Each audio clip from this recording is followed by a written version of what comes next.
Good afternoon, this is Professor Shogata Mojumdar from Army Institute of Management, Kolkata. Today I am going to deliver a lecture on strategic human resource management.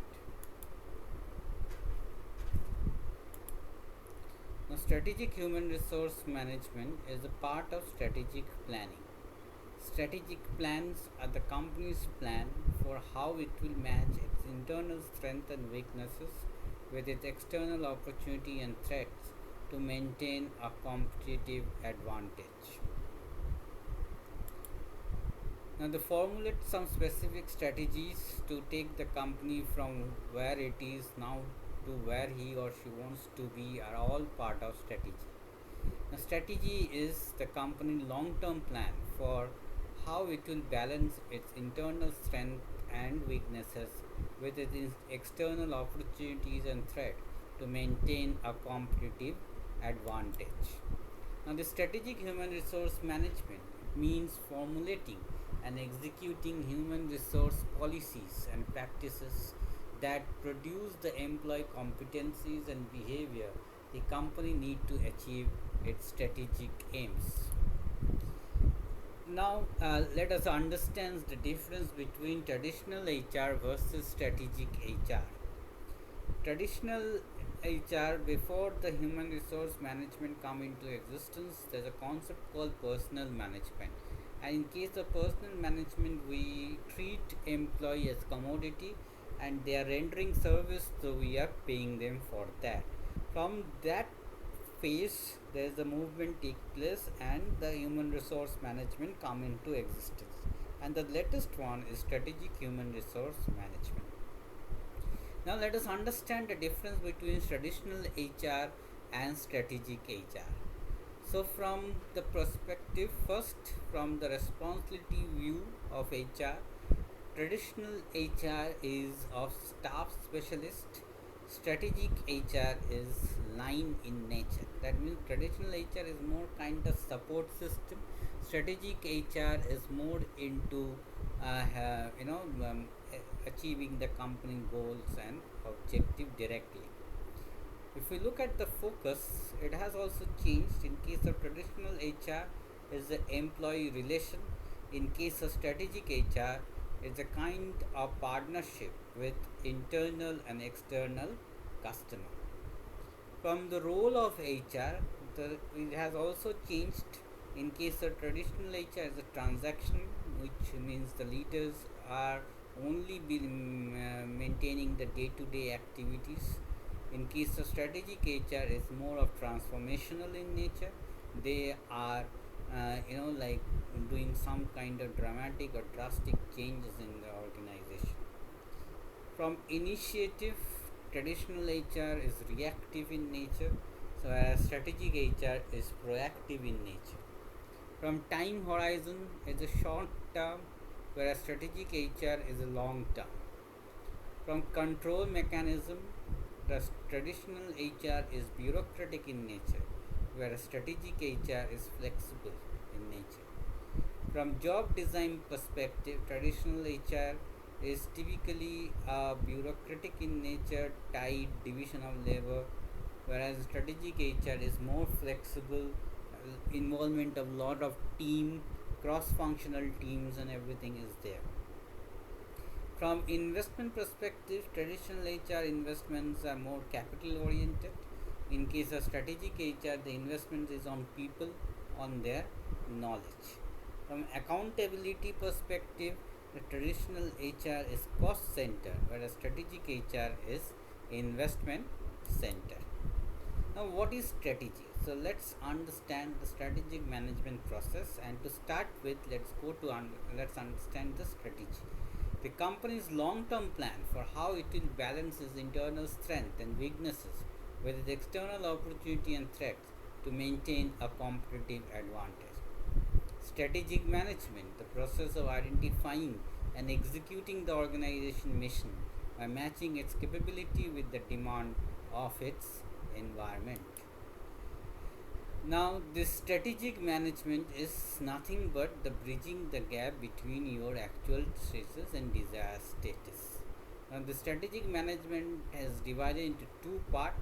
strategic planning and implementation. So it's a process of identifying and executing the organization's strategic plan by matching the company's capability with the demand of its environment. Now, the strategic management is divided into 7 steps, consists of 7 steps. First 5 steps is of strategic planning, and remaining 2 steps is of implementation. The step 1 is defining the current business. That means we should understand in which business we are into, why we are doing this business, what product we are dealing into, who are our customer, who are our competitors. All we need to define and understand in the initial step of strategic management process. Then we should go for some kind of external and internal audit, which we can do through analyzing external and internal situation by either by SWOT analysis, that is simple strength, weakness, opportunity and threat analysis, or the PESTEL analysis, that means the political, economical, social, technological and legal environment we need to understand, because the small changes into all these legal and environmental factors will have a consequence on the company's strategy. So this is the second step where we're going to do the external and internal audit. Then come the step 3, that is formulate new mission and vision statement. So that is based on situation analysis. And what should be our business be, what product we going to sell, where it will going to sell, how to differentiate from competitors, what will be our new vision. So after once we have done with the SWOT analysis and PESTEL analysis, now it's time to rearrange our vision and mission so that we can redirect our business to that side.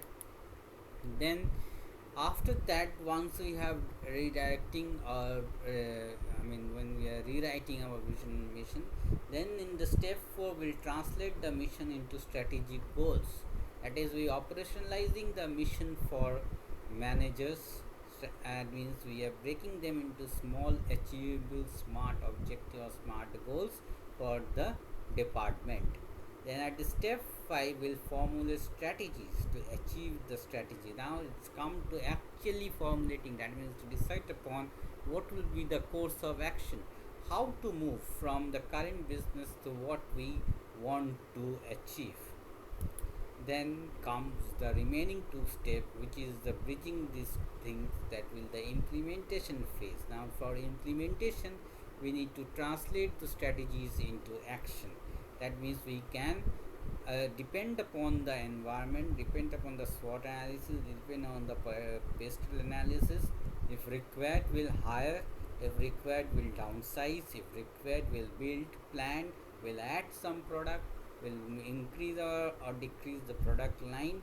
And it includes lot of managerial functions like planning, organizing, staffing, leading and controlling. And the last step is evaluating performances. That is, management monitor the extent to which the firm meets its strategic goals. That means we need to check whether the strategy is successful or not. For lot of strategic control has to be there. It is keep strategy up to date according to the environmental changes. Whether if required we need to do some kind of additional or alteration with the adjustment. We need to do the monitoring. We need to go for evaluating that the strategy is able to understand. And also we need to check out like how it's help in competition, what is the competitors they are, what actions they are taking into. So this is how we'll go for strategic planning and the strategic human resource management. So the strategic human resource management is now a in thing. Today we are talking about strategic human resource. We are not talking about the traditional human resource, since because human resource has taken the strategic perspective. All the HR managers are contributing in formulation of the strategy. So with this we come to end